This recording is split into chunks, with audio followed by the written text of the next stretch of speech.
Kemenangan gemilang. Timnas U16 Indonesia tak terbendung di Piala ASEAN U16 2024, tapi ada dua tantangan seru yang menunggu. Kabar mengejutkan. Drama pemulihan Shin Tae-yong 3 pekan tanpa sang pelatih di tengah pentingnya kualifikasi Piala Dunia 2026. Legenda Jepang sebut timnas Indonesia paling berbahaya. Pertarungan epik lawan Samurai Biru di kualifikasi Piala Dunia 2026 menanti. Biaya fantastis 32 miliar. Drama seru di balik sidang cas Maarten Paes, akankah kiper ini perkuat timnas Indonesia? Striker tajam Liga Belanda siap perkuat timnas Indonesia. Inilah bocoran seru dari Hamdan Hamedan. Kabar bahagia untuk supporter Garuda. Shin Tae-yong bukan kandidat utama pelatih timnas Korsel. Fans bisa tenang. Sebelum masuk pembahasan, mohon subscribe channel ini agar tidak ketinggalan berita timnas Indonesia. Kemenangan gemilang. Timnas U16 Indonesia tak terbendung di Piala ASEAN U16 2024, tapi ada dua tantangan seru yang menunggu. Perjuangan dan evaluasi Timnas U16 Indonesia, Nova Arianto ungkap dua tantangan besar. Di ajang Piala ASEAN U16 2024, Timnas U16 Indonesia memulai perjalanan mereka dengan langkah yang penuh semangat. Pertandingan pertama mereka melawan Singapura berakhir dengan skor telak 3-0, sebuah kemenangan yang membangkitkan kepercayaan diri para pemain muda. Namun, kemenangan ini tidak serta-merta membuat mereka bebas dari tantangan. Pelatih Timnas U16 Indonesia, Nova Arianto, menyebutkan ada dua aspek penting yang harus segera diperbaiki oleh timnya untuk dapat tampil lebih optimal di pertandingan-pertandingan selanjutnya. Yang pertama adalah masalah penyelesaian akhir di depan gawang. Meski berhasil mencetak 3 gol, tim masih kerap kehilangan peluang emas yang seharusnya bisa menambah keunggulan mereka. Nova Arianto menekankan bahwa aspek finishing ini perlu perhatian serius. Yang pasti masalah finishing yang pertama, ujar Nova dengan tegas. Selain itu, Nova juga menyoroti masalah efisiensi dalam permainan. Tim masih sering kali kesulitan dalam mengambil keputusan yang tepat antara menggiring bola dalam kurung dribbling atau mengalirkan bola dalam kurung passing. Keputusan yang kurang tepat ini menyebabkan mereka kehilangan momentum dan gagal membangun serangan yang lebih efektif. Pemain bola harus lebih efisien kapan harus dribbling, kapan harus passing. Itu yang masih kurang dari pemain, jelas Nova. Meskipun demikian, Nova tetap optimis dengan potensi besar yang dimiliki oleh para pemain muda ini. Turnamen ini merupakan yang pertama bagi tim yang baru terbentuk dan Nova yakin bahwa seiring waktu, para pemain akan terus berkembang dan memperbaiki kekurangan mereka. Harapannya pemain harus lebih berprogres, agar ke depan bisa lebih baik, pungkas Nova dengan penuh harapan. Perjalanan Timnas U16 Indonesia di Piala ASEAN U16 2024 baru saja dimulai. Dengan semangat dan kerja keras, tantangan yang ada bukanlah halangan, melainkan peluang untuk menjadi lebih baik dan mencapai prestasi gemilang. Terus dukung perjuangan mereka.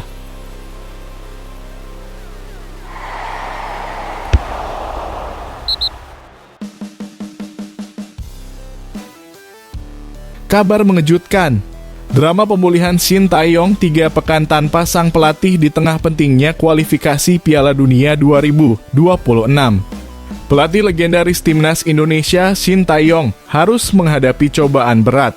Demi pemulihan kesehatan yang optimal, Shin Tae-yong akan absen selama 3 pekan ke depan di Korea Selatan.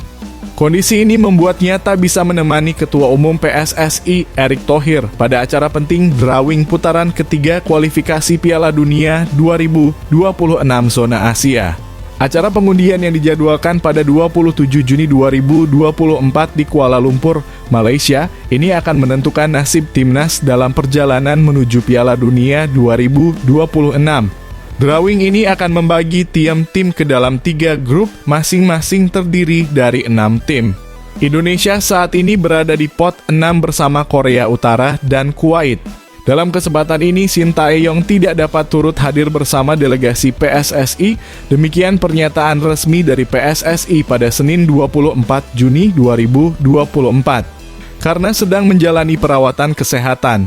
Setelah berkonsultasi dengan tim medis, diputuskan bahwa Shin Tae-yong akan fokus pada proses pemulihannya selama 2 hingga 3 minggu ke depan. Erick Thohir, yang kini harus menghadapi momen krusial ini tanpa sang pelatih, menegaskan bahwa kesehatan Shin Tae-yong adalah prioritas utama. Saya minta agar Coach Shin dapat fokus pada pemulihannya dengan tenang, kata Erick Thohir di laman PSSI. Agar dapat kembali dengan sehat dan pulih, tambah Menteri BUMN itu. Sebelumnya, Timnas Indonesia berhasil melangkah ke putaran ketiga setelah menempati posisi runner-up grup F di putaran kedua kualifikasi Piala Dunia 2026 zona Asia. Dari 6 pertandingan, skuad Garuda berhasil mengumpulkan 10 poin. Di 2 pertandingan terakhir grup F, Indonesia mengalami kekalahan 0-2 melawan Irak di Stadion Utama Gelora Bung Karno dan meraih kemenangan 2-0 atas Filipina. Dengan gol dari Tom Haye dan Rizky Ridho. Irak keluar sebagai juara grup F dengan 18 poin sempurna, sementara Vietnam menutup grup di posisi ketiga dengan 6 poin dan Filipina di posisi juru kunci dengan 1 poin. Dengan waktu yang terus berjalan, seluruh tim dan pendukung berharap Shin Tae-yong dapat segera pulih dan kembali memimpin Timnas Indonesia meraih prestasi gemilang di kualifikasi Piala Dunia 2026. Drama pemulihan ini menjadi ujian ketangguhan dan semangat baik bagi sang pelatih maupun seluruh elemen timnas. Dukungan penuh sangat diperlukan agar timnas dapat menghadapi tantangan besar ini dengan penuh percaya diri dan semangat juang tinggi.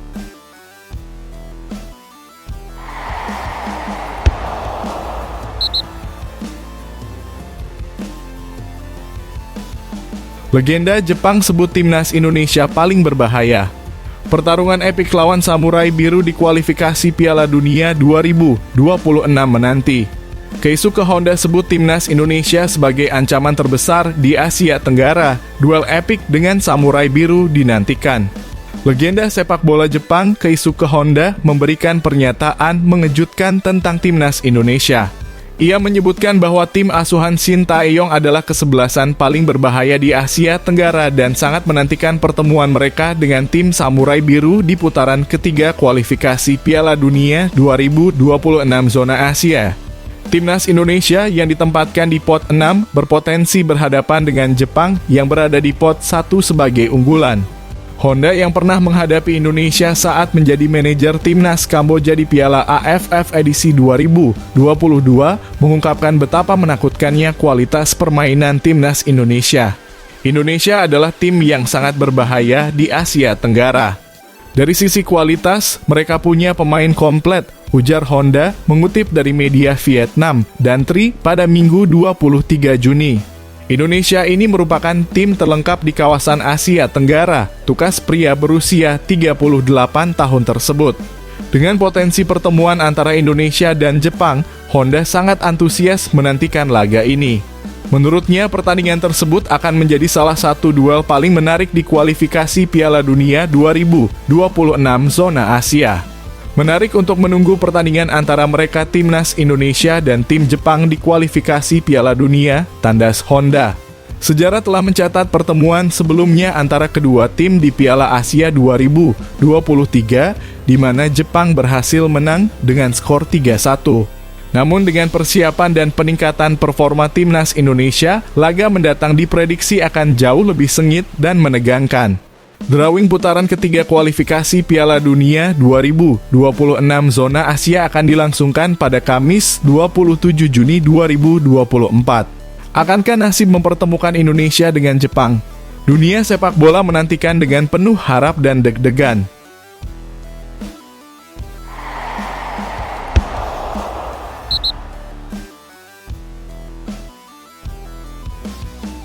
Biaya fantastis 32 miliar.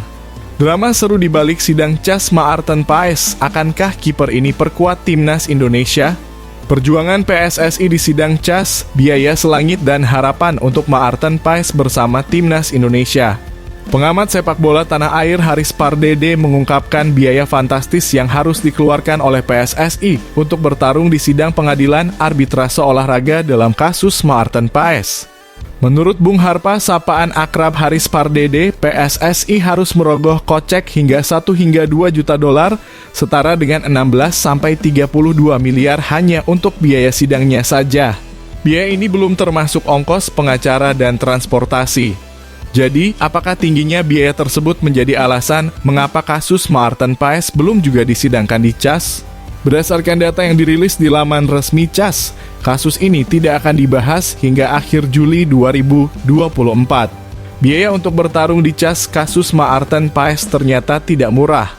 Mungkin untuk Erick Thohir ataupun PSSI tidak mahal, yakni 1 hingga 2 juta dolar. Saya juga baru tahu dan mendapatkan informasi ini dari sumber yang kredibel, kata Bung Harpa, dikutip dari channel YouTube Bung Harpa. Bayangkan bagaimana perjuangan PSSI, khususnya Bapak Erick Thohir. Walaupun nanti pembayarannya dari uang kas PSSI, ini merupakan bagian dari upaya membuat tim nasional kita berjaya dengan memuluskan Maarten Paes memperkuat timnas Indonesia. Lanjutnya, kehadiran Maarten Paes sangat dinantikan oleh timnas Indonesia. Penjaga gawang berusia 25 tahun ini diharapkan bisa memperkuat timnas Indonesia di babak ketiga kualifikasi Piala Dunia 2026 zona Asia. Meski sudah mendapatkan paspor Indonesia sejak akhir April 2024, kiper FC Dallas ini belum memenuhi syarat untuk memperkuat skuad Garuda. Masalahnya, Maarten Paes dinilai melanggar persyaratan artikel 9 ayat 2 peraturan FIFA soal pergantian asosiasi. Menurut aturan tersebut, seseorang bisa berganti tim nasional jika berusia di bawah 21 tahun saat terakhir kali membela tim nasional pertama dalam pertandingan resmi. Pemain juga wajib tidak membela tim nasional selama lebih dari 3 tahun dan tidak memiliki lebih dari 3 caps. Dalam kasus ini, Maarten Paes membela timnas Belanda U21 di kualifikasi Piala Eropa U21 edisi 2021 pada 15 November 2020 di usia 22 tahun, atau melebihi batas usia yang telah ditentukan. Meski begitu, bukan berarti tidak ada celah yang bisa dimanfaatkan. Celah inilah yang tengah diperjuangkan oleh PSSI, terbukti dengan keberanian mereka menaturalisasi Maarten Paes menjadi WNI meskipun belum tentu bisa memperkuat timnas Indonesia. Perjuangan PSSI untuk menghadirkan Maarten Paes di skuad Garuda adalah bagian dari upaya besar untuk mencapai kejayaan. Akankah upaya mahal ini berbuah manis? Drama sidang CAS ini benar-benar menegangkan dan penuh harapan bagi masa depan sepak bola Indonesia.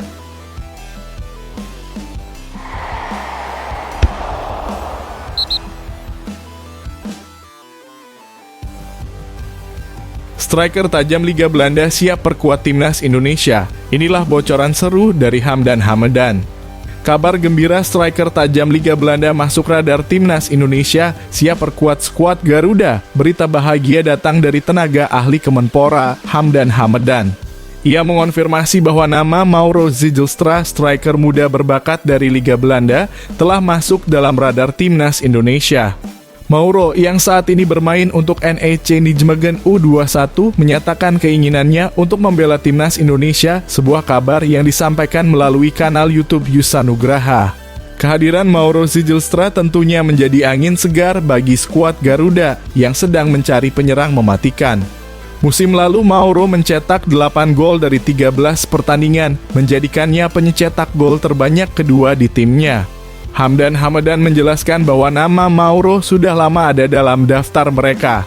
Mauro termasuk dalam 10 besar penyerang potensial yang bisa memperkuat Indonesia. Semua penampilan dan data pemain tersebut telah dikumpulkan untuk evaluasi lebih lanjut oleh pelatih. Tahun lalu kami list beberapa opsi pemain depan diaspora. Mauro ini masuk dalam list 10 pemain depan potensial. Data Mauro Zijlstra sudah lama terdaftar di list Kemenpora. Data dan statistik video-video pertandingan juga sudah dikumpulkan, tulis Hamdan Hamedan, dilansir dari bolasport.com melalui Instagram pribadinya. Kemenpora bahkan telah menerima laporan langsung dari pelatih Mauro sejak tahun 2023. Selain statistik dan video, kami juga mendapatkan laporan terkait kemampuan Mauro dari pelatihnya sekitar bulan September atau Oktober 2023. Tambahnya, kehadiran Mauro tentu akan membawa semangat baru bagi skuad Garuda.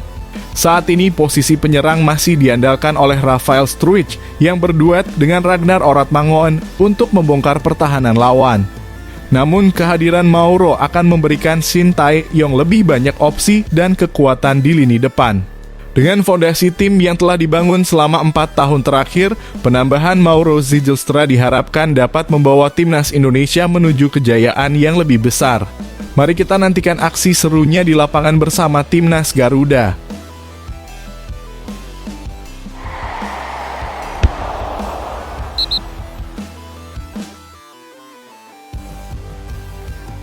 Kabar bahagia untuk supporter Garuda. Shin Tae-yong bukan kandidat utama pelatih timnas Korsel. Fans bisa tenang. Supporter timnas Indonesia bisa bernapas lega, Shin Tae-yong tetap fokus bersama Garuda. Supporter timnas Indonesia bisa bernapas lega setelah berita terbaru mengungkapkan bahwa Shin Tae-yong bukan kandidat utama untuk menjadi pelatih timnas Korea Selatan. Isu mengenai masa depan Shin Tae-yong sebagai pelatih timnas Indonesia memang menjadi topik panas di kalangan publik tanah air, terutama karena kontraknya berakhir pada Juni 2024. PSSI sudah menyiapkan draft kontrak baru untuk Shin Tae-yong, tetapi kesepakatan belum tercapai. Ketua Umum PSSI Erick Thohir turut angkat bicara mengenai isu ini. Erick memberikan sinyal kerelaan jika Shin Tae-yong diminati oleh Korea Selatan untuk menjadi pelatih baru mereka menyusul pemecatan Jurgen Klinsmann pada awal 2024. Kalaupun dari Korea Selatan menginginkan Shin Tae-yong, saya tidak bisa melarang, kata Erick Thohir, dikutip dari bolasport.com. Kami perlu punya pelatih standar dunia. Tapi saya yakin Shin Tae-yong tahu bahwa tanpa dukungan PSSI, tanpa kualitas pemain, tidak mungkin kita Indonesia sampai di sini, imbuhnya. Namun kabar bahagia datang dari media Korea Selatan, NATE, yang melaporkan bahwa Komite Peningkatan Kekuatan KFA telah memperluas daftar kandidat pelatih menjadi 16 orang. Meskipun ada banyak nama, KFA lebih memilih pelatih yang saat ini bekerja di Korea Selatan.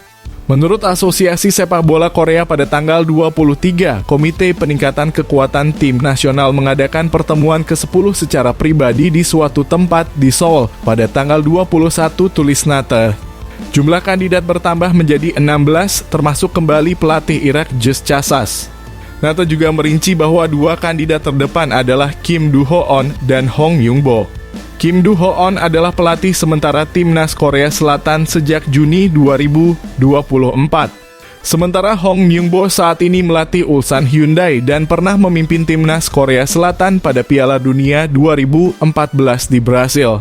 2 pelatih domestik yang kemungkinan besar akan disebutkan adalah mantan pelatih Kim Do-hoon yang memimpin tim nasional pada pertandingan internasional bulan Juni, dan pelatih Ulsan HD Hong Myung-bo, tulis NATE.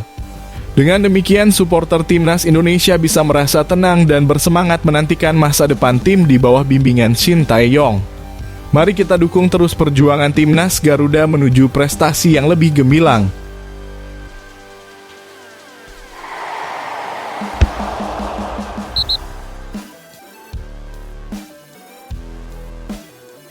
Keputusan mengejutkan.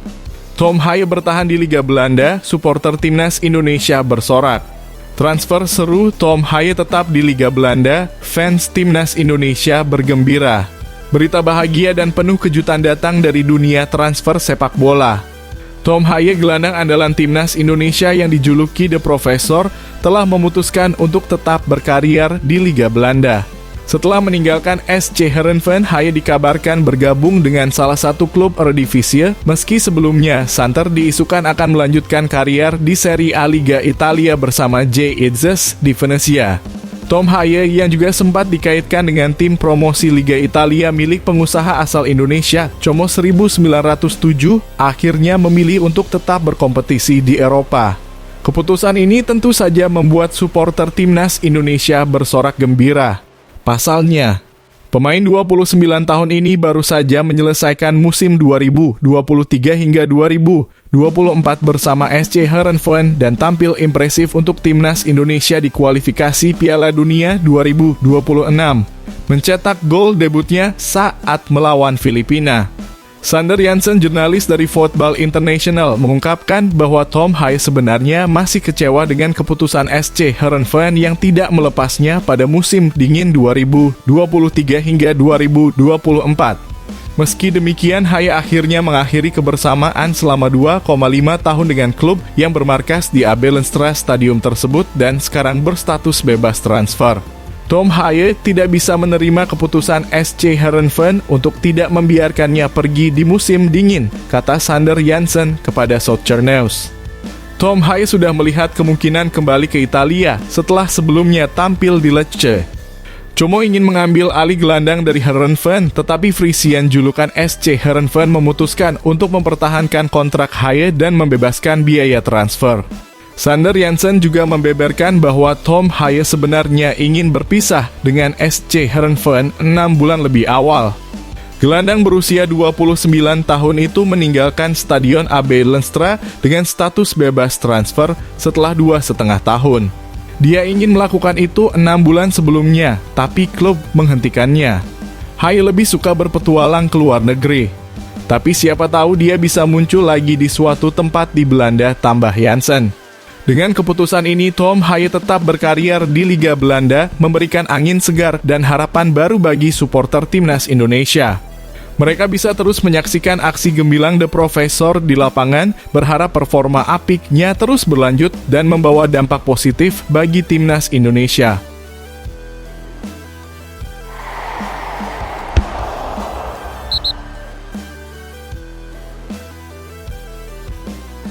Erick Thohir ungkap permintaan mengejutkan Ibu Wilber Jardim. Drama di balik prioritas timnas U20 Indonesia. Drama di balik timnas U20, Erick Thohir ungkap permintaan khusus Ibu Wilber Jardim, Ketua Umum PSSI. Erick Thohir mengungkapkan permintaan dramatis dari Ibu Wilber Jardim, bek muda berbakat timnas Indonesia U20 yang bermain di Sao Paulo U17. Dalam sebuah wawancara penuh ketegangan, Erick Thohir yang juga menjabat sebagai Menteri BUMN menegaskan bahwa kepentingan timnas Indonesia U20 lebih utama daripada kebutuhan individu pemain. Wilber Jardim yang tengah menjadi perhatian karena potensinya ternyata memiliki masalah yang diangkat oleh ibunya, Liliana Halim, kepada Erick Thohir. Isu Wilber Jardim adalah isu individu yang harus diatasi demi kepentingan tim secara keseluruhan, ungkap Erick Thohir dengan tegas. Kepentingan tim lebih utama dibandingkan kebutuhan individu.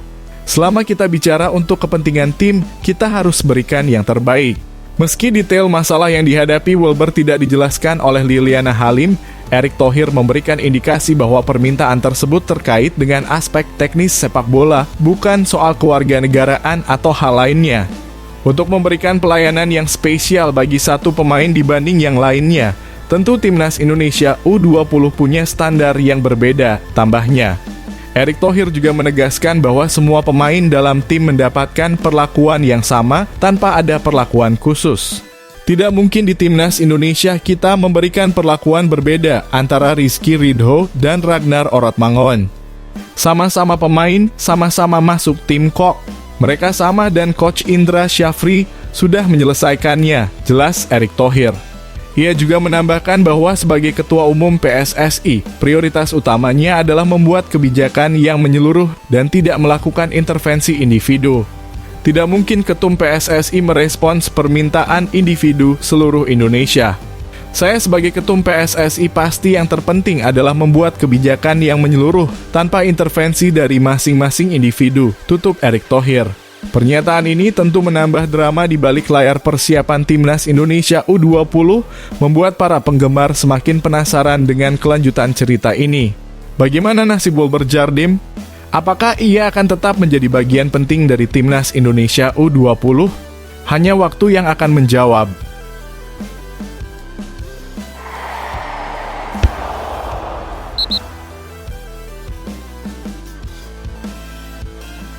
Gebrakan seru. Dua bintang baru dan asisten pelatih anyar siap mengguncang timnas wanita Indonesia. Gebrakan baru Timnas Wanita Indonesia, 2 pemain keturunan dan asisten pelatih anyar siap bangkitkan semangat. Kabar bahagia dan penuh semangat datang dari dunia sepak bola Indonesia. Timnas Wanita Indonesia siap dibangun lebih kuat dengan kedatangan 2 pemain keturunan berbakat dan asisten pelatih baru untuk mendukung Coach Satoru Mochizuki. Melalui akun Instagram pribadinya, Ketua Umum PSSI Erick Thohir memperkenalkan 2 pemain keturunan serta asisten pelatih anyar Timnas Wanita Indonesia dalam sebuah momen makan malam yang berlangsung pada Minggu. Makan malam sekaligus diskusi dengan Coach Mochi mengenai perkembangan Timnas Junior dan Senior Putri Indonesia. Hadir juga asisten baru Timnas Putri, Takumi Taniguchi, tulis Erick Thohir penuh antusias. Saya juga bersama 2 calon pemain keturunan yang ingin membela Timnas Indonesia. Mereka adalah Noah Leatomu dan Estella Lopati yang punya keturunan Belanda dan Ambon. Kita bangun Timnas Putri Indonesia, tambahnya dengan semangat.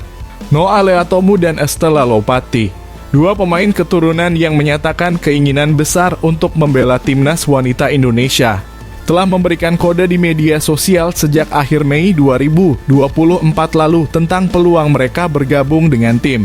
Dilansir dari bolasport.com melalui Zona Footballid, Noah Leatomu adalah pesepak bola wanita kelahiran 2003 yang memiliki keturunan Indonesia dari kakeknya. Noah bermain sebagai winger kanan dan saat ini bermain di KRC Genk. Sementara itu, Estella Lopati yang juga berusia 20 tahun memiliki keturunan Indonesia dari ayahnya yang berasal dari Maluku. Estella berposisi sebagai gelandang dan winger serta bermain untuk Jong Telstar Vrouwen. Pelatih Timnas Wanita Indonesia, Satoru Mochizuki, menyambut terbuka kedatangan para pemain keturunan ini. Ya, saya sedang berpikir ke sana memanggil pemain naturalisasi, kata Satoru Mochizuki di lapangan B. Untuk saat ini, saya akan melihat dan memantau bagaimana para pemain tersebut. Ada kemungkinan mereka dipanggil, tapi saat ini saya belum meninjau langsung, tambahnya. Kehadiran Noah dan Estella menunjukkan keseriusan PSSI dalam membangun Timnas Wanita Indonesia. Setelah 2 laga uji coba di Bahrain pada awal Juni lalu, Timnas Wanita Indonesia kembali akan melakoni uji coba tandang ke Hong Kong pada Juli mendatang. Hasil dari laga tersebut akan berpengaruh terhadap peringkat FIFA untuk Timnas Wanita Indonesia yang kini menduduki peringkat ke-107 dengan 1.191 poin, naik 11,07 poin dari sebelumnya. Mari kita nantikan bersama bagaimana gebrakan baru ini akan membawa Timnas Wanita Indonesia menuju kejayaan.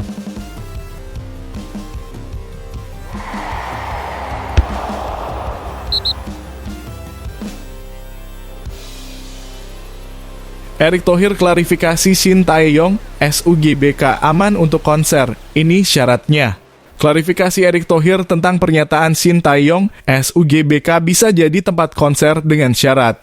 Pelatih Timnas Indonesia Shin Tae-yong sempat menyatakan harapannya agar Stadion Utama Gelora Bung Karno tidak lagi digunakan untuk konser demi menjaga kualitas rumput. Namun, Ketua Umum PSSI, Erick Thohir, memberikan klarifikasi bahwa maksud sebenarnya dari pelatih asal Korea Selatan tersebut adalah agar penggunaan SUGBK lebih diperhatikan agar rumputnya tetap terjaga, terutama menjelang pertandingan penting Timnas Indonesia. Setelah kemenangan Timnas Indonesia atas Filipina dengan skor 2-0 pada matchday terakhir Grup F putaran kedua kualifikasi Piala Dunia 2026 zona Asia pada 11 Juni lalu, Shin Tae-yong mengkritik kondisi rumput SUGBK yang dianggap kurang baik. Kondisi tersebut disebabkan oleh konser boyband Korea NCT Dream yang digelar pada 18 Mei 2024. Karena itu, Shin Tae-yong berharap stadion tersebut tidak lagi digunakan untuk konser. Namun, Erick Thohir meluruskan maksud ucapan dari Shin Tae-yong. Menurutnya tidak masalah jika SUGBK digunakan untuk kegiatan selain sepak bola asalkan waktu dan penggunaannya diatur dengan baik agar tidak merusak kualitas rumput. Enggak, bukan maksud tidak ada konser, kata Erick kepada wartawan termasuk MNC Portal Indonesia pada Jumat dalam kurung 21 Juni 2024. Shin Tae-yong, saya rasa lagi bicara kalau ada kegiatan-kegiatan diharapkan harus tepat penggunaannya dan waktunya sehingga kualitas rumputnya bisa terjaga, terangnya. Masalah rumput SUGBK memang sudah menjadi masalah yang cukup klasik. Rumput stadion berkapasitas 78.000 penonton itu juga dalam kondisi tidak baik ketika Timnas Indonesia menjamu Vietnam pada 21 Maret 2024. Sementara itu, Timnas Indonesia berhasil melangkah ke putaran ketiga kualifikasi Piala Dunia 2026 zona Asia. Kepastian ini didapat setelah Marcelino Ferdinand dan kawan-kawan finish di posisi kedua klasemen grup F dengan 10 poin. Hasil ini juga sekaligus membuat skuad Garuda mengunci tiket otomatis ke Piala Asia 2027. Pertandingan putaran ketiga rencananya akan bergulir pada 5 September 2024 hingga 10 Juni 2025. Undian babak grup untuk putaran ketiga akan dilangsungkan di kantor AFC Kuala Lumpur, Malaysia pada 27 Juni mendatang. Dengan klarifikasi ini, Erick Thohir berharap semua pihak bisa memahami bahwa SUGBK tetap bisa digunakan untuk berbagai kegiatan asalkan dengan pengaturan yang tepat, sehingga kondisi rumput tetap terjaga dan Timnas Indonesia dapat bermain dengan maksimal.